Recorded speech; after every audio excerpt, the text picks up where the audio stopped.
ना multiplication theorem on probability. तो multiplication theorem, जैसा कि हम जानते हैं कि जो कंडीशनल प्रोबेबिलिटी होती है किसी इवेंट ई के होने की, जब एफ इवेंट ऑलरेडी हो चुका हो, इसको हम डिनोट करते हैं पी ई बाई एफ से। और अगर हम बात करें पी ई बाई एफ, अगर हम बात करें P E by F is equal to probability of E intersection F upon probability of F होता है। तो अगर हम क्रॉस मल्टीप्लाई करते हैं तो हमें मिलने वाला है probability E intersection F is equal to probability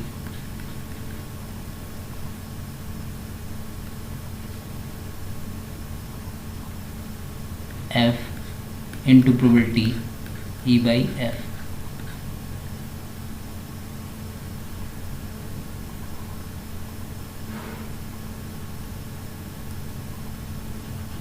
और इसको देखो दूसरे तरीके से भी हम लिख सकते हैं, probability E intersection F is equal to probability E into probability F by E भी हम इसको लिख सकते हैं।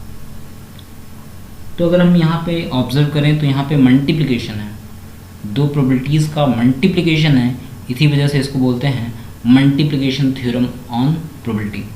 क्योंकि दो प्रोबेबिलिटीज़ का मल्टीप्लिकेशन है, इस वजह से इसको मल्टीप्लिकेशन थ्योरम ऑफ प्रोबेबिलिटी बोलते हैं। और अगर हम बात करें इंटरसेक्शन की, तो इंटरसेक्शन का मतलब होता है एंड, मतलब probability of E and F, दो इवेंट के होने की प्रोबेबिलिटी, ई और एफ दोनों के होने की अगर प्रोबेबिलिटी में निकालनी है तो probability of E into probability of F by E, या फिर हमें क्या करना पड़ेगा, probability of F into probability E by F multiply करना पड़ेगा, तो हमें मिल जाएगा प्रोबेबिलिटी ई एंड एफ। तो जैसा कि हम जानते हैं इंटरसेक्शन यूज़ होता है एंड के लिए, ये सेट चैप्टर में हमने पढ़ा था।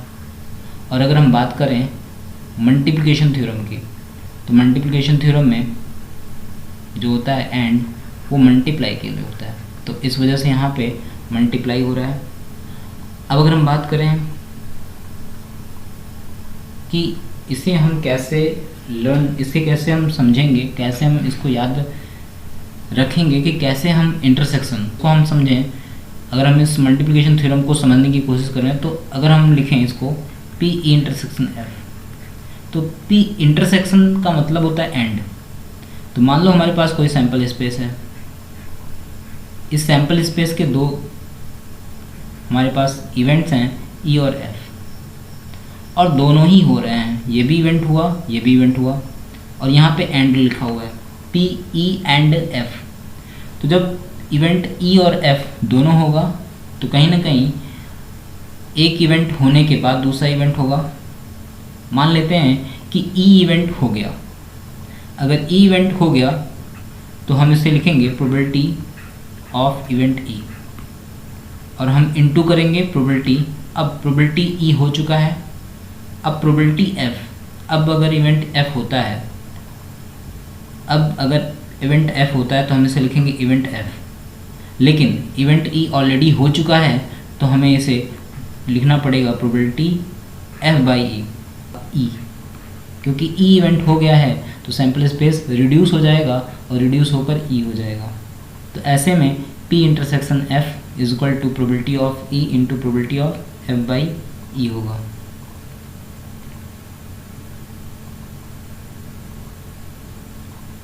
अगर हम probability of A intersection B intersection C लिखना चाहें तो इसको हम लिख सकते हैं प्रोबेबिलिटी ऑफ ए। तो पहला इवेंट को हमने अकर कर दिया, पहला इवेंट अकर हो गया है, हो चुका है, तो इसे सीक्वेंस बाय सीक्वेंस, क्योंकि यहाँ पे इंटरसेक्शन है तो एंड है, तो यहाँ पे हम सीक्वेंस बाय सीक्वेंस इवेंट्स को परफॉर्म करेंगे। तो जब पहला इवेंट अकर हो जाएगा तो इसकी प्रोबेबिलिटी पी ए होगी, क्योंकि उस समय सैंपल स्पेस रिड्यूस नहीं हुआ रहेगा, पूरा का पूरा सैंपल स्पेस रहेगा। लेकिन जब ए इवेंट हो जाएगा, पहला इवेंट अकर हो जाएगा, मान लेते हैं ये इवेंट अकर हो चुका है, अब जो इवेंट अकर नहीं हुए वो बी और सी हैं, तो अब नेक्स्ट जब बी इवेंट होगा तो उस समय तक ए इवेंट हो चुका होगा तो हमारा जो सैम्पल स्पेस होगा वो रिड्यूस हो जाएगा। तो वहाँ पे यहाँ पे हमें ए से डिवाइड करना पड़ेगा क्योंकि ए इवेंट हो चुका है। हम कंडीशन प्रोबेबिलिटी पढ़ते हैं कि अगर एक इवेंट हो गया है तो उसकी प्रोबेबिलिटी से हमें डिवाइड करना पड़ता है। अब अगर ये प्रोबेबिलिटी ऑफ बी हमने लिखा, तो जैसे ही प्रोबेबिलिटी ऑफ बी लिखा मतलब हमने इसकी प्रोबेबिलिटी निकाल दी, तो मतलब ये इवेंट भी अकर हो गया। तो अब लास्ट एक ही इवेंट बचा हुआ है, वो इवेंट सी बचा हुआ है। तो हम इसकी जब प्रोबेबिलिटी लिखेंगे तो उस समय तक ए और बी दोनों इवेंट हो चुके होंगे, मतलब ए इंटरसेक्शन बी दोनों इवेंट हो चुके हैं, मतलब ए इंटरसेक्शन बी से हमें डिवाइड करना पड़ेगा। क्योंकि दो इवेंट हो जाता है हम उसी से क्या कर देते हैं, डिवाइड कर देते हैं। कंडीशन प्रोबेबिलिटी हमने यही पढ़ा था, पी ई बाई एफ, जहाँ पे इवेंट ई की प्रोबेबिलिटी निकालते हैं और एफ इवेंट अकर हो। And this whole theorem is called multiplication theorem on probability. Now if we want to write, अगर हम लिखना चाहें A intersection B intersection C intersection D, तो ये बराबर होगा। तो हम सीक्वेंस बाय सीक्वेंस इवेंट को परफॉर्म करेंगे। तो जब पहला इवेंट होगा तो उस समय तक कोई इवेंट नहीं हुआ होगा, दूसरे कोई इवेंट हुए नहीं होंगे, तो यहाँ पे कोई कंडीशन अप्लाई नहीं होगा। तो सिंपल सा हम लिखेंगे प्रोबेबिलिटी ऑफ ए। लेकिन जब प्रोबेबिलिटी ए लिखेंगे तो उस समय इवेंट ए हो जाएगा। जब इवेंट ए हो जाएगा, अब जो बारी है वो बी इवेंट की है, तो बी इवेंट के होने की जो प्रोबेबिलिटी होगी वो होगी प्रोबेबिलिटी ऑफ बी। लेकिन इवेंट ए हो चुका है तो हमें लिखना पड़ेगा probability B by A. Next हम लिखेंगे प्रोबेबिलिटी, तो प्रोबेबिलिटी बी भी हो गया। जब ए प्रोबेबिलिटी की प्रोबेबिलिटी हमने निकाल दी तो ए इवेंट हो गया।